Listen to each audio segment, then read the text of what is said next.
గూర్జర ప్రతిహారులు మధ్య భారతదేశ చరిత్రలో రెండవ రాజపుత్ర రాజ్యం ఇది. గూర్జర ప్రతిహారులు క్రీస్తు శకం 783 నుంచి 1019 వరకు పరిపాలించారు. వీరి మొదటి రాజధాని భీన్మల్, ఇది జోధ్పూర్ ప్రాంతం. రెండవ రాజధాని వచ్చి కనౌజ్, దీని స్థాపకుడు 1వ నాగభట్టుడు. అతి గొప్ప రాజు వీరిలో మెహర్ భోజుడు, చివరి రాజు 2వ భోజుడు. యాత్రికుడు వచ్చి సులేమాన్, ఇతను అరబ్ యాత్రికుడు. ప్రతిహారుల జాతి గూర్జర జాతి. నైరుతి రాజస్థాన్ గూర్జర్లు పాలించడం వలన ఆ రాష్ట్రానికి గూర్జర రాష్ట్రం అనే పేరు వచ్చింది. ప్రతిహారుడు అనగా అర్థం ద్వారపాలకుడు. వీరు రామాయణంలో లక్ష్మణుడి సంతతి వారమని ప్రకటించుకున్నారు. వీరు మధ్య ఆసియా నుండి వచ్చారు. గూర్జర్లు అరబ్ దండయాత్ర, గౌడ, కాశ్మీర రాజుల దండయాత్ర వలన ఏర్పడ్డ కల్లోల పరిస్థితులలో కనౌజ్ను రాజధానిగా కొంతకాలం పరిపాలించారు. సింధు నుండి రాజస్థాన్లోకి అరబ్లు చొరబాట్లను ప్రతిఘటించడం వలన ప్రతిహారులు ప్రాముఖ్యంలోకి వచ్చారు. మొదటి నాగభట్టుడు, ఇతను ప్రతిహార వంశరాజ్య స్థాపకుడు. క్రీస్తు శకం 712లో అరబ్బుల దండయాత్రలను ఎదుర్కొన్న ప్రతిహార పాలకుడు మొదటి నాగభట్టుడు. అరబ్ సైన్యాల మీద విజయాన్ని సాధించి తన రాజ్యంను బరుకచ్చం వరకు విస్తరించాడు.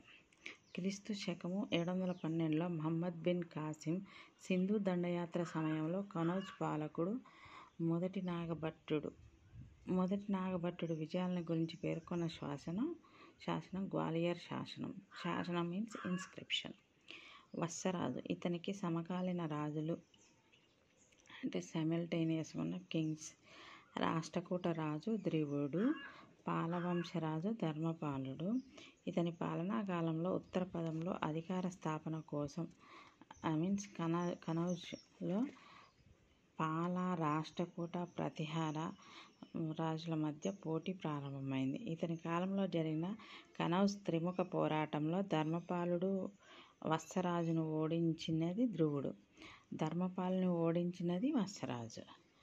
అంటే ధర్మపాలుడు వత్సపాలుడు ఇద్దరిని ఓడించింది ధ్రువుడు, మళ్ళీ ధర్మపాలుని ఓడించినది వత్సరాజు. ఇతను వత్సరాజు గౌడాధీశుడైన ధర్మపాలుని ఓడించి కనౌజ్ను ఆక్రమించాడు. తర్వాత అనతి కాలంలోనే రాష్ట్రకూట రాజు అయిన ధ్రువుడు దండెత్తి వచ్చి వత్సరాజును ఓడించి తరిమేశాడు. ఈ విజయానికి గుర్తుగా ధ్రువుడు రాష్ట్రకూట ధ్వజంపై గంగా యమున తోరణం చేర్చాడు. అయితే ధర్మపాలుడు చివరకు కనౌజ్ను వశపరుచుకొని కనౌజ్ మీద చక్రాయుధుడు అనే వానిని నియమించాడు. రెండవ నాగభట్టుడు, ఇతని చక్రాయుధుడిని పారద్రోలి కనౌజ్లో ప్రతిహార సార్వభౌమత్వాన్ని పునఃప్రతిష్ఠించాడు. రాష్ట్రకూట రాజు 3వ గోవిందుడి చేతిలో ఇతని ఓటమి పాలయ్యాడు.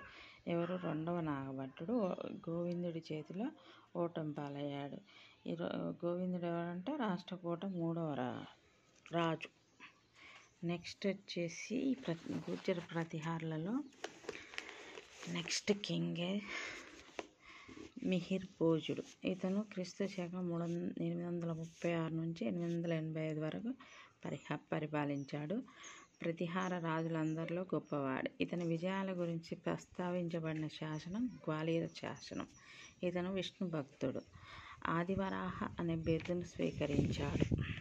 ఇతను తన నాణేల మీద ఆదివరాహాన్ని ముద్రించాడు. మిహిర్ భోజుడికి సమకాలీన రాజులు రాష్ట్రకూట రాజు 2వ కృష్ణుడు, పాలవంశరాజు దేవపాలుడు. ఇతని కాలంలో కూడా కనౌజ్ కోసం పాల, ప్రతిహార, రాష్ట్రకూటుల మధ్య యుద్ధాలు జరిగాయి. రాష్ట్రకూటులు ధ్వంసం చేసిన ప్రతిహార రాజ్యాన్ని తిరిగి పునరుద్ధరించాడు.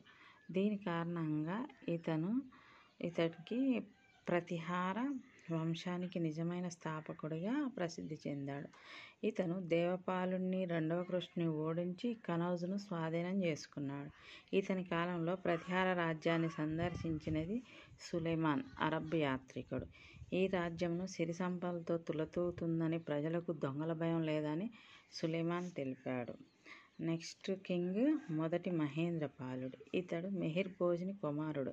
ఇతని ఆస్థాన కవి రాజశేఖరుడు. రాజశేఖరుడు రచనలు కర్పూరమంజరి, బాలరామాయణం, బాలభారతం, కావ్యమీమాంస, హరవిలాసం, విద్యశాల భంజిక, భువనకోశం. ఎలా గుర్తుపెట్టుకోవాలా? First Balaramayanam, Balabharatam, next Karpuramanjari, Kavyamimamsa, Haravilasam, Viddhasalabhanjika, Bhuvanakosham. Next వచ్చేసి రాజ్యపాలుడు. రాజ్యపాలుడి పాలనా కాలంలో మహమ్మద్ గజ్నీ కనౌజ్పై 1018 క్రీస్తు శకం 1018లో దండెత్తాడు. అప్పుడు రాజ్యపాలుడు రాజ్యం వదిలి పారిపోయాడు. గజ్నీ తిరిగి వెళ్ళిన తర్వాత రాజ్యానికి వచ్చాడు. చందేల పాలకులైన విద్యాధర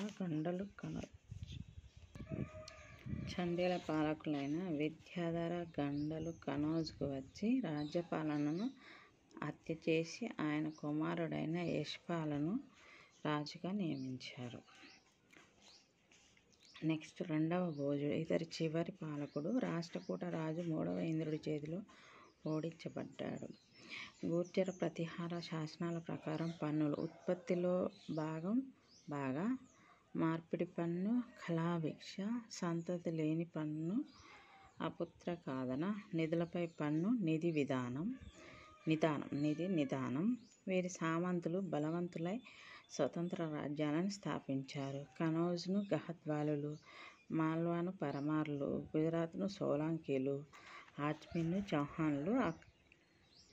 చౌహాన్లు ఆక్రమించారు.